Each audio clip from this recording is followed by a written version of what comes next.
नमस्कार। कार्यक्रम अफसरनामा में आपका बहुत बहुत स्वागत है। और अफसरनामा में आज हमारे साथ एक ऐसी महिला आईएएस ऑफिसर हैं जिन्होंने बहुत कम समय में अपनी एक ख़ास पहचान बनाई है। अगर मैं बात करूं उनके करियर की तो वो 2008 बैच की मध्य प्रदेश कैडर की आईएएस ऑफिसर हैं। वो आती उत्तराखंड से हैं, लेकिन उनका जो नज़रिया है, काम करने का जो तरीक़ा है, उसकी वजह से कुछ सोशल साइट्स ने तो उनको देश की जो टॉप 10 महिला आईएएस ऑफिसर्स हैं, यंग महिला आईएएस ऑफिसर्स हैं, उसमें उनको रैंक किया। उनकी जो पदस्थापना मध्य प्रदेश में रही है, अगर मैं बात करूं उसमें सबसे आउटस्टैंडिंग जो अचीवमेंट की मैं बात करूं तो वो डिंडोरी कलेक्टर के तौर पर उनकी पदस्थापना बहुत चर्चा में रही। और इसी वजह से उनको भोपाल राज्य सरकार ने और ख़ासतौर से मुख्यमंत्री शिवराज सिंह चौहान ने, पूरी टीम ने, जो प्रशासनिक टीम है, उनके काम का जो मूल्यांकन किया। डिंडोरी कलेक्टर, डिंडोरी एक ऐसा ज़िला है मध्य प्रदेश का जो छत्तीसगढ़ से लगता है और जहां नक्सली गतिविधियों की आशंका बनी रहती है और छिटपुट गतिविधियां चलती हैं। वहां सबसे ज़्यादा बीते 2-2.5 दशकों की हम बात करें तो वो सबसे ज़्यादा लंबे समय तक यानी 2.5 साल तक पदस्थापना वाली वो कलेक्टर रहीं। और उन्होंने वहाँ न सिर्फ आदिवासी बच्चों को कोटा, जो देश में नामचीन कोचिंग की अगर हम बात करें उसका एक संस्थान है, उसके ज़रिए वीडियो कॉन्फ्रेंसिंग के ज़रिए उन्होंने आदिवासी बच्चों को प्रशिक्षण दिलवाया, कोचिंग दिलवाई। अगर हम बात करें इंजीनियरिंग की या मेडिकल की, इस तरह की कोचिंग की। सुबह 4 बजे वो मीटिंग लेती थी। स्वच्छता अभियान की अगर हम बात कर लें, और वहीं एक अधिकारी ने कोशिश की उनको रिश्वत देने की 50,000 की, तो उन्होंने उसको पुलिस के हवाले कर दिया। मिलिए, हमारे साथ हैं भोपाल नगर निगम कमिश्नर छवि भारद्वाज जी। बहुत स्वागत करता हूं छवि जी। आपकी पर्सनैलिटी को हम देखते हैं तो एक बड़ी खामोश, एक बड़ी संजीदा सी शख्सियत नज़र आती है। और बिल्कुल ठीक बात है कि कोई ज़रूरी नहीं है कि जब आप एक काम करते हैं तो आपका एटीट्यूड बहुत दूसरा होता है। लेकिन उसके पहले मैं जानना चाहूँगा आपकी पारिवारिक पृष्ठभूमि। जैसा हमने कहा कि उत्तराखंड से आप आती हैं, थोड़ा सा हम हमारे साथ शेयर करना चाहेंगे आप कहाँ, परिवार की क्या पृष्ठभूमि रही और कैसे आपका इंक्लिनेशन हुआ अखिल भारतीय सेवा? मैं बेसिकली उत्तराखंड से हूँ। मैं पौड़ी गढ़वाल ज़िले से मेरे पेरेंट्स बिलोंग करते हैं। दोनों ही गवर्नमेंट सर्विस में हैं। मेरे फादर बिजली विभाग में जनरल मैनेजर के पद पर रिटायर हुए। He was a pass out of IIT Roorkee 78 batch. और मेरी मदर पॉलिटिकल साइंस में अभी फ़िलहाल हेड ऑफ डिपार्टमेंट है गढ़वाल यूनिवर्सिटी में।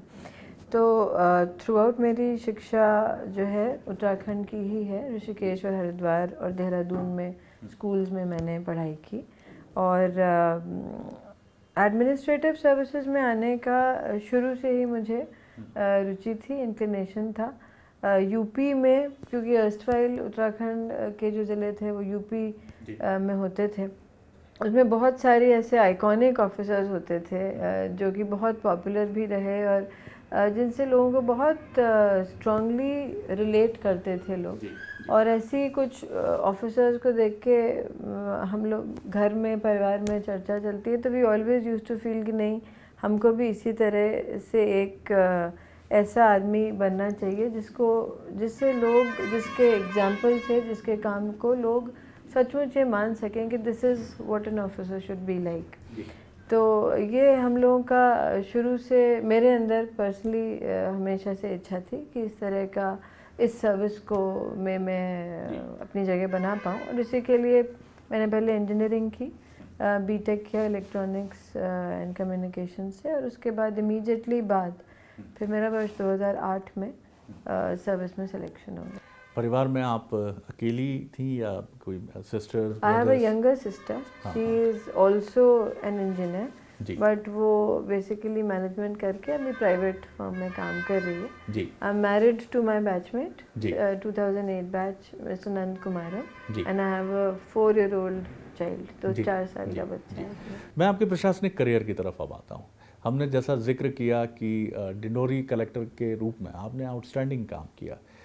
एक यंग ऑफिसर, अभी आपका करियर 8 साल के करीब है, और जिस तरह से क्या एक प्रेरणा, जब आप डिंडोरी गई, कई ऑफिसर्स इसको एक ऐसी पोस्टिंग के तौर पे देखते हैं कि ज़्यादा रुकना नहीं है, यहाँ एक रिमोट ट्राइबल डिस्ट्रिक्ट है, वहाँ जाकर एक कौन सा आपके भीतर एक भावना आपके मन में थी और आपने जिस तरह का काम किया वहाँ जाकर, तो डिंडोरी जब आपकी पदस्थापना रही उस वक्त क्या आपके मन में था जब आपने कार्यभार वहाँ संभाला, और किस तरह से आपको लगा कि इस ज़िले में, इस आदिवासी बहुल ज़िले में आपको एक कोशिश करनी है, एक अपना कंट्रीब्यूशन देना है? वो कौन सा क्षण था? देखिए, मैं टेम्परामेंटली ही ऐसे सिनेरियोज में काम करने में ज़्यादा सहज महसूस करती हूँ, जहाँ पर काम करने की पॉसिबिलिटीज इमेंस हों, आदमी एक स्वतंत्र रूप से काम कर पाए और काम करने का एक जो वर्क सेटिस्फैक्शन है वो ड्राइव करे आगे काम करने को, फ्यूल करे। तो मेरे ख्याल से डिंडोरी एक आइडियल ऐसी जगह थी जहाँ पर बहुत ही सीधे सच्चे, बहुत ही मतलब सोशो इकोनॉमिकली वीक परिवारों से होते हुए भी बहुत ही सज्जन वहाँ के लोग थे। प्रशासनिक अमला था थोड़ा सा डिमोटिवेटेड स्थिति में, क्योंकि काफ़ी सारी नॉर्मल इंफ्रास्ट्रक्चर अमेनिटीज़ वहाँ पर उपलब्ध नहीं है, लेकिन काम करने के लिए एक आइडियल लोकेशन है किसी भी आईएएस ऑफिसर के लिए, किसी भी यंग आईएएस ऑफिसर के लिए जो कुछ इम्पैक्ट देखना चाहता है कि उसके रहते हुए उसने क्या ऐसा किया जो बिफोर और आफ्टर में कुछ डिफरेंस समझ में आए एक आम सामान्य नागरिक को उस ज़िले के। तो मुझे लगता है वहाँ काम करने के बहुत सारी अपॉर्चुनिटीज़ थी। हेल्थ में स्पेशली वुमेन हेल्थ और बच्चों की हेल्थ के इंडिकेटर्स वहाँ बहुत ख़राब थे, और एक बहुत क्लियर एक होल दिखता था, एक गैप दिखता था, जिसको हम अच्छे पर्यवेक्षण के साथ और अच्छी मॉनिटरिंग के साथ और एग्जीक्यूशन के साथ जो है बेहतर कर सकते थे। तो ऐसे हमने कुछ क्षेत्र चिन्हित किए, पूरी टीम ने बहुत ही डेडिकेटेड तरीके से काम किया और लोगों ने रिस्पॉन्ड किया। जो पूरा प्रशासनिक तंत्र था, they responded very positively to the way we tried to do things, and I am very fortunate. मुझे तो लगता है कि मैं बहुत ही खुशकिस्मत हूँ कि मुझे ऐसे ज़िले में काम करने के लिए इतनी अच्छी अवधि मिली, जिससे मैं अपने खुद को I still have a lot of satisfaction that I was able to do things that I wanted to do there. जो फिगर्स हमने देखे और जो मैंने कुछ साइट्स पे मैं देख रहा था कि 17 साल में 15 कलेक्टर्स वहाँ बहुत जल्दी चले गए। आपने जब वहाँ कार्यभार संभाला तो आपको लगा कि क्या वजह है कि यहाँ लोग कम रुकते हैं? जो भी वजह हो, क्या कारण रहा? कहीं कहीं मन में कुछ संशय था इसको लेकर कि 17 साल 15 कलेक्टर्स और आपका 2.5 साल का लंबा कार्यकाल? अब ये ज़रूर है कि नया ज़िला बना था, 98 में ज़िला बना था, और बहुत स्टेबल पोस्टिंग्स वहाँ पर नहीं रही।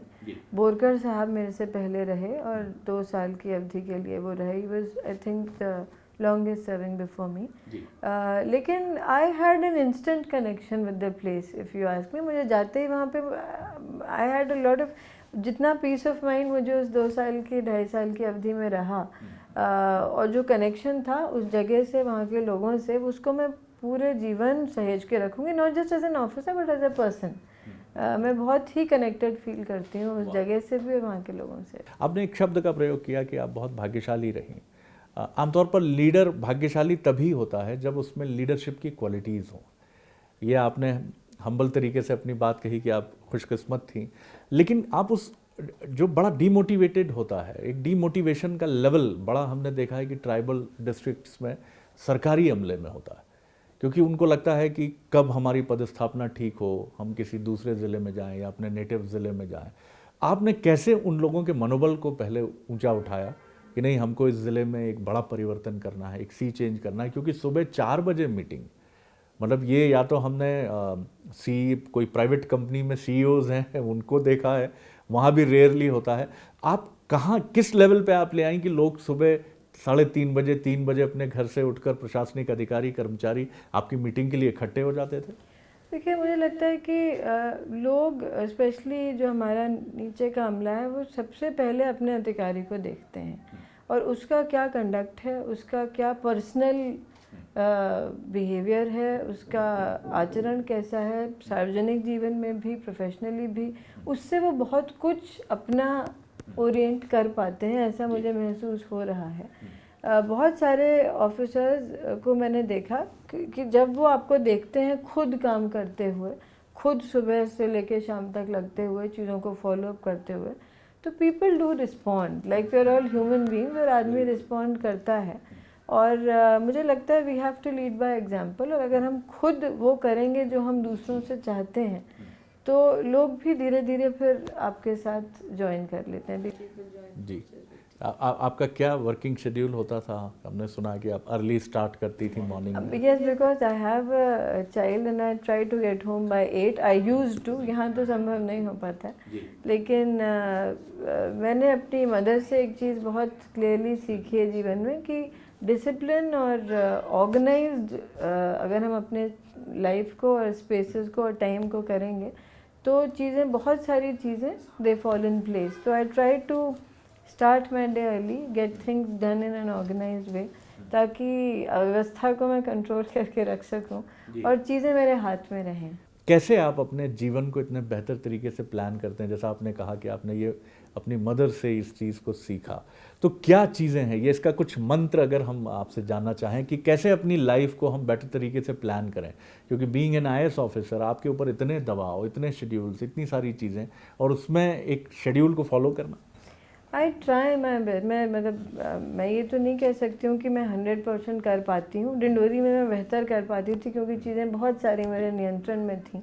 यहाँ चीज़ें बहुत डिफरेंट हैं, बट आई स्टिल ट्राई कि हर दिन मुझे क्या क्या काम करने हैं वो मेरे पास लिखे हुए होने चाहिए और मैं उसको फॉलो अप करती रहूं, और फिर जो नहीं कर पाती हूँ उनको अगले दिन में रीशेड्यूल कर पाऊँ। पर ये बहुत ज़रूरी है कि मैं अपने आप से क्या आउटपुट अपेक्षा करती हूँ वो मुझे हर दिन की शुरुआत में, हर हफ्ते की शुरुआत में और हर महीने कि मुझे क्या करना है और उसको मैं कैसे पेश कर पाऊँगी। इसको मैं अगर फोर्स ही कर पाती हूँ और उसको अकॉर्डिंगली अपना एफर्ट उसमें डाल पाती हूँ, तो मेरा ये एक्सपीरियंस है अभी तक का from my young days to this time कि उसमें आउटपुट हमारा थोड़ा सा बेहतर हो पाता है अगर हम फोर्स ही करके प्लान कर लेते हैं। प्लान करना उस तरह से। डिंडोरी जब आप कलेक्टर थी तो एक नगर परिषद के एक अधिकारी ने आपको 50,000 रुपये की रिश्वत देने की कोशिश की।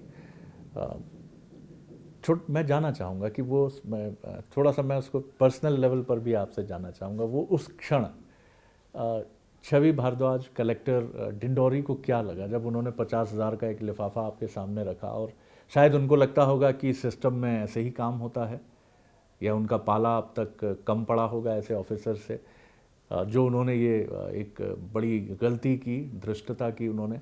एकदम से आपके सडन आपका क्या रिएक्शन था सर? It was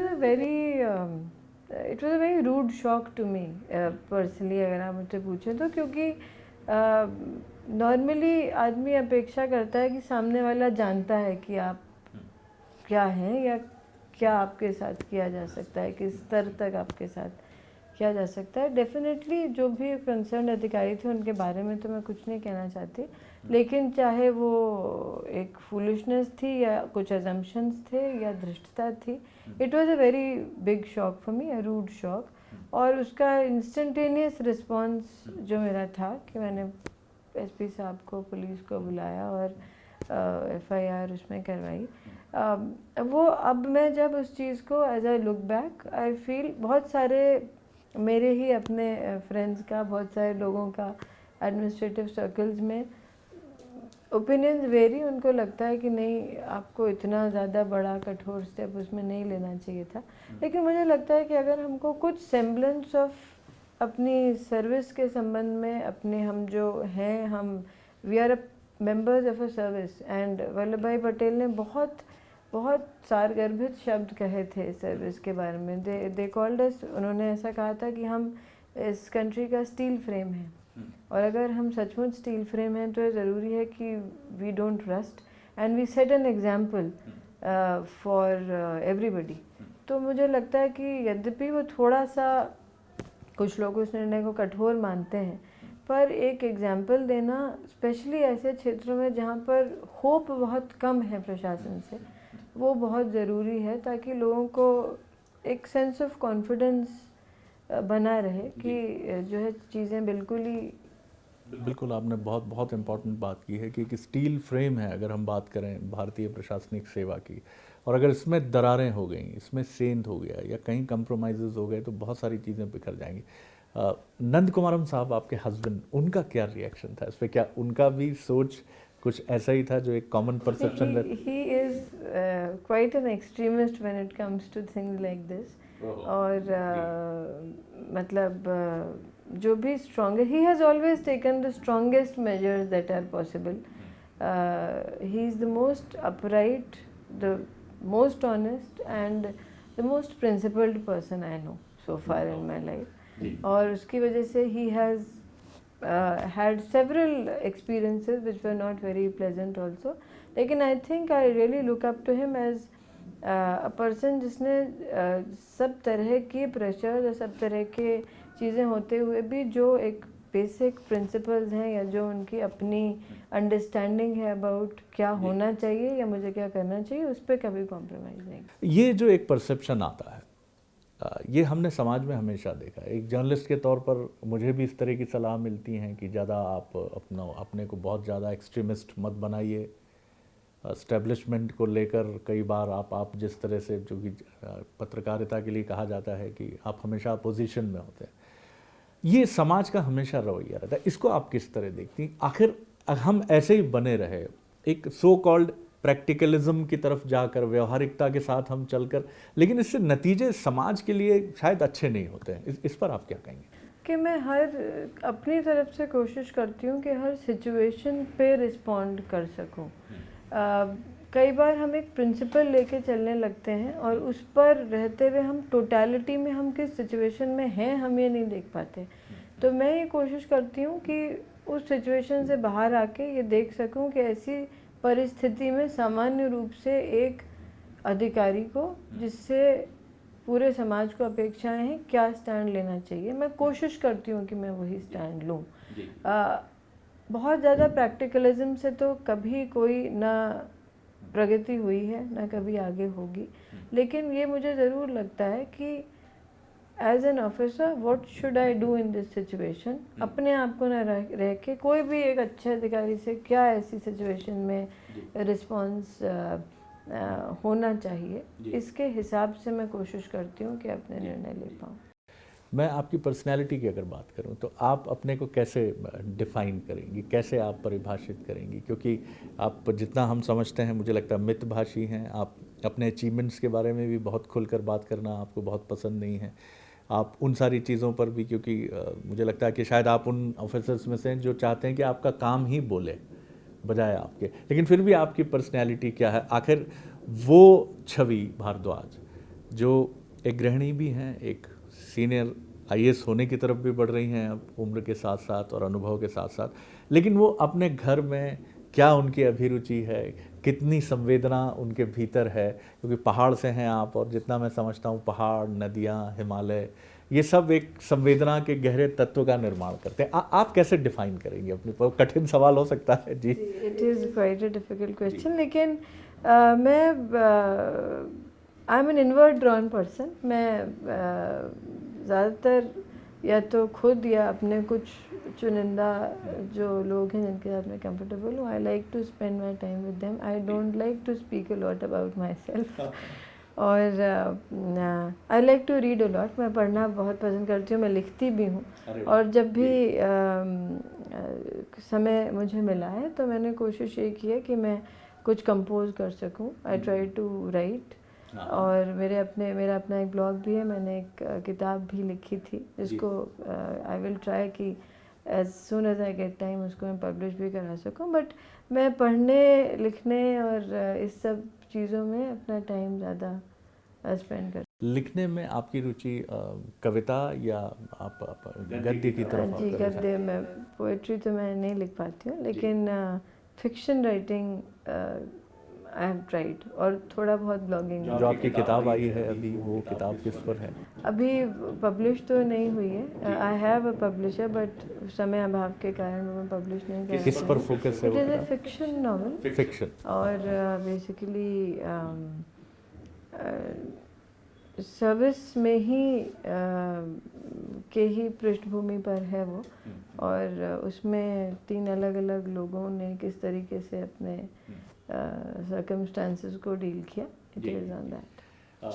जो समय आपको मिलता है इतनी व्यस्तता के बाद, भोपाल में तो और मुश्किल है क्योंकि जिम्मेदारी भी बहुत बड़ी है, फिर भी क्या फिल्म्स या किताब, तो आपने बताया है कि आप एक बहुत पढ़ने वाली आपकी बहुत रुचि है, थोड़ा सा वक्त जो भी मिलता है तो क्या संगीत, फिल्म या कुछ और? जैसा आपने कहा कि बहुत कम लोग हैं जिनके साथ आप एक बहुत इंटीमेट आपका जिनसे रिश्ता है, आप समय उन्हीं के साथ बिताना पसंद करती हैं। भोपाल में तो खैर मुझे समय अभी तक मिल नहीं पाया, लेकिन अदरवाइज मैं पढ़ने लिखने और थोड़ा बहुत music, this is sufficient for me. Singing में भी आपकी रुचि है? खुद गा नहीं पाती हूँ, सुन जरूर लेती हूँ। जी जी। डिंडौरी से भोपाल आना, मतलब ये बड़ा बड़ा एक कॉन्ट्ररी रहा, एक बड़ा, मतलब एक छोटे ज़िले से सीधे एक ऐसी जगह जहाँ एक मैं इसको कहूँगा कि एक बड़ी भट्ठी सी जलती रहती है जिसकी आँच हमेशा महसूस होती है। सारे वीआईपी, सारे सीनियर ऑफिसर्स, सारे पॉलिटिकल बॉसेस जितने हैं वो सारे लोग, तो ये एकदम से क्या आपको एक कस्टम्ड होने में कुछ वक्त लगा? एक बड़ी चुनौती, एक बड़ी जिम्मेदारी? मेरे स्वभाव के भी टेम्परामेंटली सूटेड डंडोरी जैसी जगह हैं, but this is a big challenge, क्योंकि ये ज़रूरी नहीं है कि हमेशा आपको अपने टेम्परामेंट के अनुकूल ही परिस्थितियों में काम करने का मौका मिले। एक बहुत बड़ा चैलेंज है मेरे लिए, और उससे मैं डेली बेसिस पे कोशिश करती हूँ कि मैं प्रॉपर्ली डील कर पाऊँ। और पिछले 2.5 साल में जिस तरह के एनवायरनमेंट में मैंने काम किया, उससे बहुत ही ड्रास्टिकली डिफरेंट माहौल यहाँ पर है। पर अपनी तरफ से मैं कोशिश करती हूँ कि अपने सामने छोटे छोटे लक्ष्य रखूँ और बाय एंड बाय धीरे धीरे उनको अचीव करने के लिए एफर्ट्स करूँ। एक म्यूनिसिपल कमिश्नर के नाते, एक कुदरती तौर पे भोपाल काफ़ी सुंदर शहर है, लेकिन हम ये महसूस हमेशा भारत में करते हैं कि सिविक सेंस जो है वो लोगों में जितना होना चाहिए वो नहीं है। एक नागरिक बोध जो है कि ये मेरा शहर, इसको स्वच्छ रखने की जिम्मेदारी भी मेरी, इसको एक ऑर्डर में रखने की जिम्मेदारी भी मेरी, यहाँ का ट्रैफिक हो, यहाँ की साफ़ सफाई हो, कुछ ऐसे मोमेंट आपको लगता है कि कुछ इस दिशा में भी पहल होनी चाहिए? एक बहुत ही इम्पोर्टेंट प्रश्न आपका है, विच आई थिंक हमारी पूरी की पूरी नेशनल लाइफ जो है, कैरेक्टर जो है, उसको इनकैप्सुलेट करता है। बहुत ज़्यादा ज़रूरी है कि हमारे करिकुलम में नई जो जनरेशन आ रही हैं उसमें ये सेंस जागृत हो कि हम हर चीज़ के लिए केवल सरकार को नहीं देख सकते हैं, और हमारी अपनी भी कुछ रिस्पॉन्सिबिलिटी है। Most importantly, all change must begin with us. जो भी हम चाहते हैं देखना पहले हम खुद करें, तभी कुछ दिखाई देगा। तो मुझे लगता है कि एक लॉन्ग टर्म सस्टेन्ड तरीके से जब हम इस चीज़ को अपने सोशलाइजेशन पैटर्न्स में लाएंगे, चाहे वो पढ़ाई लिखाई हो, चाहे घर हो, चाहे जिन भी पूरे अपने माहौल से एक बच्चा सीखता है और वो देखेगा, और वो जिस माहौल में बड़ा होगा, जब उसे दिखेगा कि उसके बड़े लोग, उसके टीचर्स, उसके सोसाइटी में अन्य लोग जो बिहेव करते हैं वो सभी रिस्पॉन्सिबली, सोशली रिस्पॉन्सिबल तरह से बिहेव कर रहे हैं, तो यही सब वैल्यूज़ उसके अंदर भी आएंगे और वो भी ऐसे रिस्पॉन्ड करेंगे। क्या चैलेंजेस आप देखती हैं being in municipal commissioner Bhopal राजधानी की? आपको लगता है कि क्या चीज़ें, आपने बहुत अच्छी बात कही कि आप छोटे छोटे लक्ष्य तय करती हैं और उनको, क्या आपको लगता है कि क्या चैलेंजेस मुख्य तौर पर आपको लगते हैं अपनी इस वर्तमान पदस्थापना से? देखिए, चैलेंजेस बहुत सारे हैं। किसी भी चीज़ पर कंसेंसस बिल्डिंग मेरे ख्याल से एक बहुत बड़ा चैलेंज है। जैसे हमने स्मार्ट सिटी को लेकर कॉरपोरेशन में प्रॉपर हम अपनी बात को कम्युनिकेट कर पाएँ, रख पाएँ, और किसी भी चीज़ में एक आम राय जनरेट कर पाएँ। मेरे ख्याल से सबसे बड़ा चैलेंज म्यूनसिपल कॉरपोरेशन में यही है, क्योंकि there are so many forces acting in all different directions. तो कोई भी निर्णय पॉइंट पर आना और उसको इम्प्लीमेंट करने तक में उससे पहले जितनी मेहनत लगती है वो नॉर्मली पब्लिक आई में विजिबल नहीं होती है। कोई भी काम हो गया उससे पहले का जो एफर्ट है वो बहुत ट्रिमेंडस यहाँ पे लगाना पड़ता है, और उन सब फोर्सेस को एक दिशा में कन्वर्ज कराना और एक पब्लिक कम्युनिकेशन, एक संवाद, एक प्रॉपर चीज़ जो हम कर रहे हैं वो एक्चुअली कम्युनिकेट हो, ये भी यहाँ पर एक बहुत बड़ा चैलेंज मुझे लगता है कि। आखिरी सवाल की तरफ मैं आ रहा हूँ। एक बड़ा, आपको भी बहुत सारी चीज़ें इसको लेकर कही सुनी गई होंगी कि जो पॉलिटी है, जो राजनीतिक तंत्र है, उसके साथ एक बेहतर संवाद, कम्युनिकेशन, और एक बड़ी ऐसी रिलेशनशिप जो कहीं कन्फ्रंटेशन पर न्यूनतम हो, मैक्सिमम वो कॉपरेशन, समझ, अंडरस्टैंडिंग पर हो। 8 वर्षों में आपने क्या सीखा और आगे आपको लगता है कि और क्या इसको स्ट्रेंथन करने के लिए आपके मन में प्लानिंग है, क्योंकि वो बहुत ज़रूरी है डिलीवरी के लिए?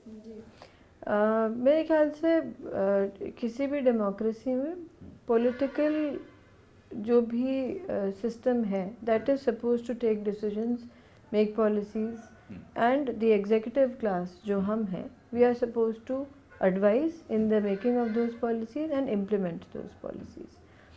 तो मुझे लगता है कि कॉन्फ्रंटेशन की स्थिति तभी आ सकती है जब इम्प्लीमेंटेशन में कुछ गतिरोध हो रहा हो। पॉलिसी या कोई पॉलिसी निर्धारण करना, उसमें अगर हमारा कोई मशवरा है, ये टोटली पॉलिटिकल बॉसेस के ऊपर है कि वो उसको माने कि ना माने। इम्प्लीमेंटेशन इश्यूज़ में मुझे लगता है कि अगर कोई भी एक मैच्योर ऑफिसर है तो उसका यही प्रयास होना चाहिए। मैं अपनी तरफ से कोशिश करती हूँ, हालांकि मैं अपने आप को बहुत मैच्योर नहीं कहूँगी, लेकिन मैं अपनी तरफ से कोशिश करती हूँ कि जो भी मेरा पॉइंट ऑफ व्यू है, हमारी पूरी परिस्थितियाँ हैं, पूरे स्टाफ का मनोबल है, इम्प्लीमेंटेशन ज़रूरी क्यों है, ये सारी चीज़ें मैं प्रॉपरली कम्युनिकेट कर पाऊँ, बता पाऊँ और उस चीज़ को समझा पाऊँ। 8 साल के बाद जब 16 साल हो जाएंगे और उसके भी 8 साल के बाद जब आपको भारतीय प्रशासनिक सेवा में 24 साल हो जाएंगे, क्या छवि भारद्वाज सोचती हैं कि आज से 8 साल बाद जब 16 साल का अनुभव और फिर 24 वर्ष का अनुभव, क्या वो ऐसी ही रहेंगी, या आपने अपने को ओपन अप रखा है कि अनुभव, बढ़ती उम्र, बढ़ते दायित्व, उसके हिसाब से कुछ चेंजेस भी होंगे, या बेसिक आपका जो बेसिक स्ट्रक्चर है वो remain the same? Basic structure should remain the same and I think it will remain the same, क्योंकि वो उसमें बदलने का कोई कारण भी नहीं है और मुझे आज तक वो बदलता दिखा नहीं है। ये ज़रूर है कि विद एक्सपीरियंसेस आदमी बहुत कुछ सीखता है। मैं कोशिश करूँगी वो सब चीज़ें अपने व्यवहार में और अपनी समझ में इनकॉर्पोरेट कर सकूँ, लेकिन जो मैं हूँ उसमें कोई बहुत बेसिक परिवर्तन होते हुए तो मैं नहीं देखती। चलिए, मैं आपको बहुत शुभकामनाएं देता हूँ छवि जी कि आप इस तरह से आगे बढ़ें। जो आपका एटीट्यूड है विनम्रता का, लेकिन बहुत मजबूती है उसके पीछे, ये चीज़ हमने आपके 8 साल के कार्यकाल में महसूस किया। हम आपको बहुत शुभकामनाएं देते हैं। एक ग्लोरियस करियर आपका इंतज़ार कर रहा है आगे। जी, ये थी छवि भारद्वाज, 2008 की भारतीय प्रशासनिक सेवा की अधिकारी। अफसरनामा में इतना ही। अगली बार एक और अफसर को लेकर आपसे मुलाकात करेंगे। इजाज़त दीजिए।